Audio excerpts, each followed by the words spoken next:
Noswetha, good evening, and this is a presentation for Key Stage 4 parents and students with regards to the GCSEs and the syllabus and the expectations over the next 2 years. Usually we do this presentation in the Daniel Owen Hall and invite all parents in, but unfortunately due to current circumstances that's not possible. There'll be 5 presentations tonight from the course subject leaders who will talk to you about their expectations, assessment criteria and examinations in the forthcoming 18 months. Obviously, with the current situation, we hope that these arrangements will still be in place and the assessments can carry on as normal. So I'll pass you over now to Mr. Newland, Head of English, who will discuss the expectations in that subject area. Hi, I'm Mike Newland, Head of English, and I'm going to explain what our students can expect from the English Literature course this year. So there are two pathways through the English GCSE, Route B and Route C.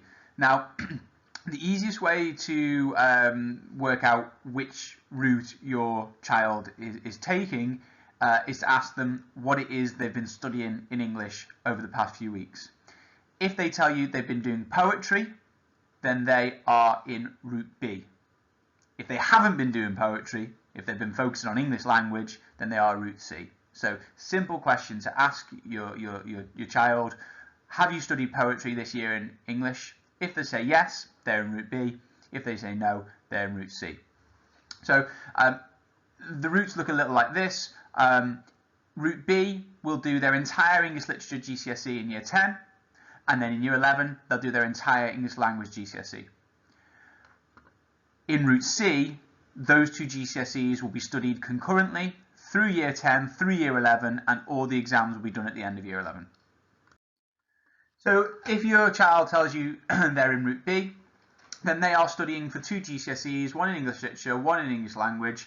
However, they will do English Literature in its entirety in Year 10 and English Language in its entirety in Year 11. So we separate those out. So this is designed for students who we think can handle both GCSEs. It's a lot of work, okay? But the benefit of this is that there's a lower exam burden in Year 11. They're splitting their exams across Year 10 and Year 11. So some notes for your diary to be aware of: these students will have official exams in May or June of Year 10.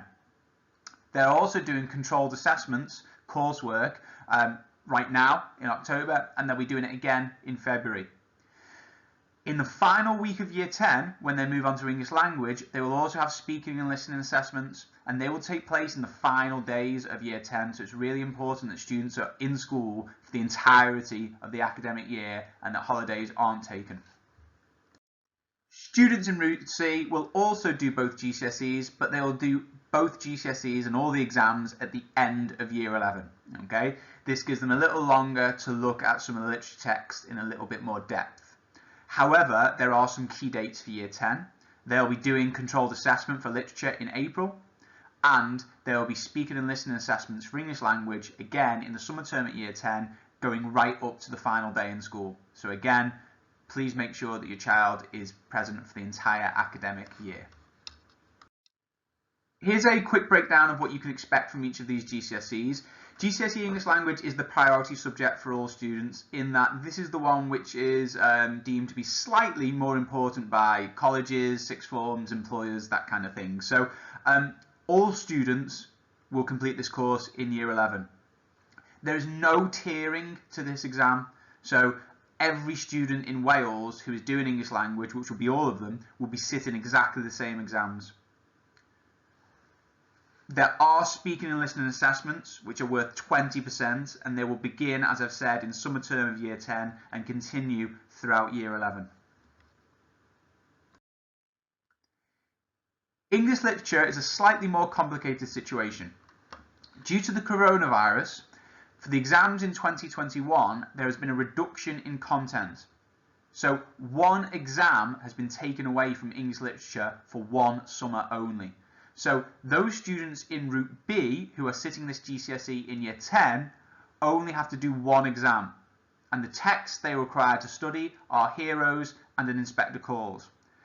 we've sent a letter home with students advising strongly that they purchase their own copies of these texts. We send that letter home every year because it's the best way for students to revise and to make notes, to have their own copy of the books. But also this year in particular, for hygiene reasons, we think it's a recommendation that they have their own copies of the books.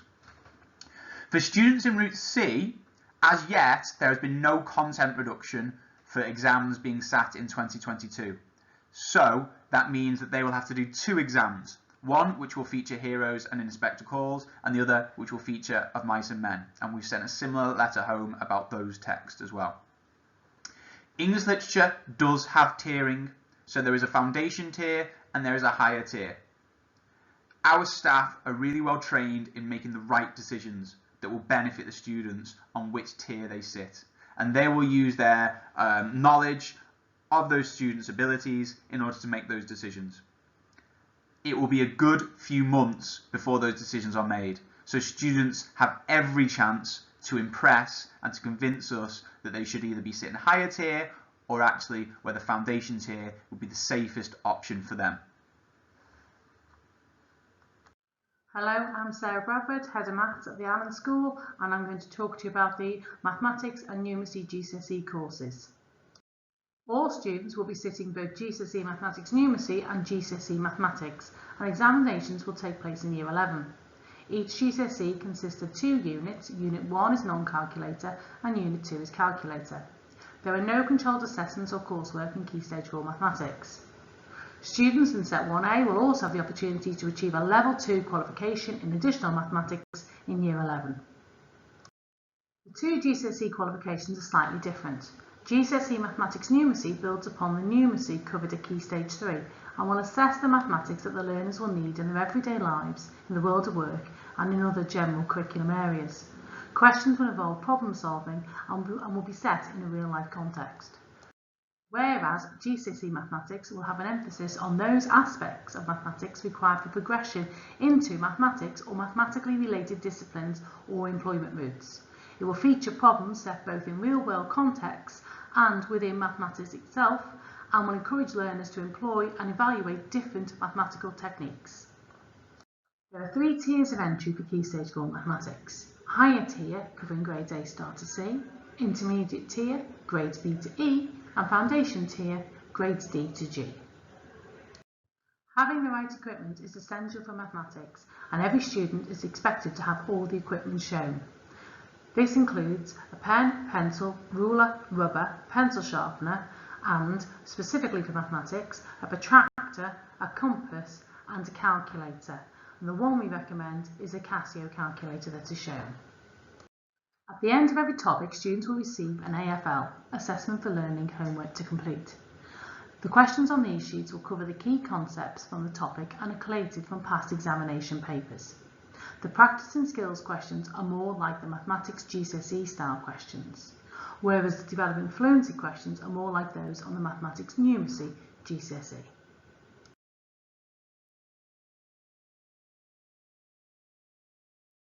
These sheets are really useful because they provide an awful lot of feedback to the students.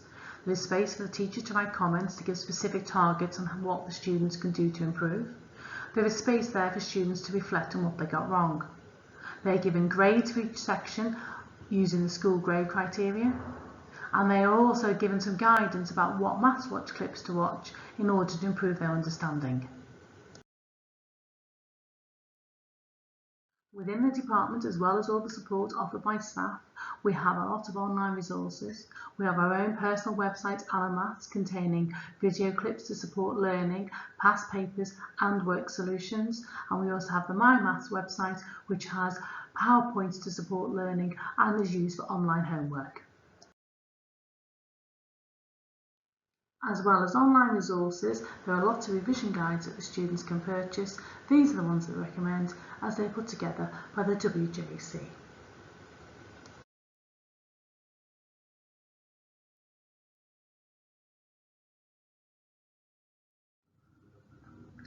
Noswaith dda a chroeso I Adran y Gymraeg. I'm just going to talk you through very briefly the outline of the GCSE Welsh course for Year 10 and 11. Firstly, to stress that every student does Welsh as it's now part of the core alongside science, maths and English. There are 4 units. The biggest and most important one for year 10 is unit 1. This will see them watching a DVD in groups in next April, and they will then have to discuss in groups what they saw in the DVD, giving their opinions and reasons for it. That is the big one, so please don't book any holidays for April, not that anybody would at the moment given the situation, but please don't. Units 2 and 3 and 4 are all sat in year 11. Unit 2 is another oral exam, which will see students discussing something that's be in front of them for the full 10 minutes. Units 3 and 4 are traditional externally set exams and will be sat in the May of the final year 11. You can see from the skills breakdown that you've got 30% for the spoken, 20% for listening and 25% each for the reading and writing. So that's the assessment breakdown. 3 themes: employment, youth and Wales and the world. Put on the slide some reasons why Welsh is becoming increasingly important, particularly for students who wish to stay in Wales. Noswaith gyda fi. Hello, my name is Mr. Burke Bennett. I'm head of the science department here at Alun School. Just going to take you very quickly through the important information for year 10 students starting their science courses. Year 10 students are divided into 2 groups. They're either doing the separate sciences course, and that will lead to a GCSE in biology, a GCSE in chemistry, and a GCSE in physics, all as separate qualifications. There's about a quarter of students do that. Or they're doing the double award science course, which is what 75% or so of the group do. They are combined biology, chemistry, and physics all together, and that gives you a double award GCSE at the end of the 2-year course. Now, either of these courses is very good preparation for doing A-level sciences. Some schools don't offer separate sciences at all. So anyone who's out there thinking, oh, I'm doing double award, but I'd like to do medicine or veterinary or anything science related, you absolutely aren't at a disadvantage. You go straight onto the A-level course, provided you meet the right grades. So here's an example to illustrate how important year 10 is to our students. These are real marks from a student 2 years ago. When she sat her year 10 exams, they didn't go that well. She got 56, 40 and 36, and that was much lower than she was capable of achieving. And that meant that her grades from year 10 were E, F, F. Now that acted as a wake-up call. And when she was in year 11, she sat those year 11 exams and improved them a lot, from EFF to CDCC. Now, had the GCSE result depended just on year 11, she would have got CC. But because she had these disappointing results from year 10, that brought the overall grade down. And despite her year 11 performance being so good, the overall performance, the overall grade she got was DE. And that's just because of a disappointing year 10. So actually getting off to a really strong start at the beginning of year 10 is crucial. So it is very, very important this year. 45% of the marks for the GCSE, whether you're on separate sciences or double award, it's the same. 45% of the marks come from year 10. You sit 3 exams this coming summer. They are externally marked and they count towards your final grade. So we really have got to get this right. And the good milestone to aim for and make sure you're on track is this coming January and February of 2021. They are going to be when we sit the year 10 mock exams. And that is the first test in exam conditions of how things are going. So make sure you're prepared, take year 10 seriously, and we'll show you will do really, really well. My name is Miss Feathers. I'm the head of GCSE skills here at the Alun School. This is a quick presentation of what the qualification entails and what your child will be studying over the next 2 years. GCSE skills is a qualification created by WJC with the Welsh Government and employers. The Welsh Government recognise that students need to be competitive in the world of work. They have created this qualification that looks at the key employability skills that you can see on your screen right now: literacy, numeracy, digital literacy, planning and organisation, critical thinking and problem solving, creativity and innovation, and personal effectiveness. They will study these over the next 2 years over 4 units. In Year 10, your child will study 3 controlled assessments known as Enterprise Employability, Global Citizenship, and the Community Challenge. They all equate to 50% of the GCSE. The final unit that they will study is known as the individual project to develop independent study and research skills. This will be studied in Year 11 with the final 50% of their GCSE. The first challenge they study is known as the enterprise employability. This is worth 20% of their GCSE. They will work in teams and work collaboratively to come up with a business proposal against the brief that they get given as part of the controlled assessment. They will develop their creativity and innovation, their personal effectiveness, and digital literacy skills. The next challenge that they study in Year 10 is known as global citizenship. This is a unit that develops their knowledge and understanding of world issues and equates to 15% of their GCSE. The students will be assessed on their critical thinking and problem-solving skills and their creativity and innovation. Students develop their creativity and innovation skills in global. They get to develop and create a product that raises awareness on an issue that they've been given in the controlled assessment. As you can see on your screen here are some products that have been made by previous students on cultural diversity. The final unit that the students study is known as the Community Challenge, which is worth 15% of the GCSE. This challenge requires students to plan and organise a volunteering experience that will help the community for 10 hours. What we do here at the Alun School is we get the students to work in teams to plan and organise the delivery of PSE lessons to Year 7 and Year 8 over the period of 2 days. Let's listen to some Year 9 students speaking about their experience with Year 10 when they were in Year 7. In Year 7, a group of Year 10s came to us and taught us how to eat healthy and stay fit. I also remember getting taught by the Year 10s how to revise properly. I used those tips throughout Year 8, and I will use them in Year 9, and I will continue to use them for the rest of my school life. As you can see from the photos, Year 10 are able to be creative in developing a lesson for PSE topics that they deliver to Year 7 and 8. From this, they develop their planning and organisation and personal effectiveness skills. Once they have completed 50% of their GCSE in Year 10, they will study one more unit in Year 11, which equates to 50%. This is known as the individual project. This project is a written assignment which allows students to develop their research, analysis and presentation skills. Students are able to choose a topic of their choice. It could be a career aspiration or a hobby. They will investigate this particular project, do some research and then come to a conclusion from what they have discovered.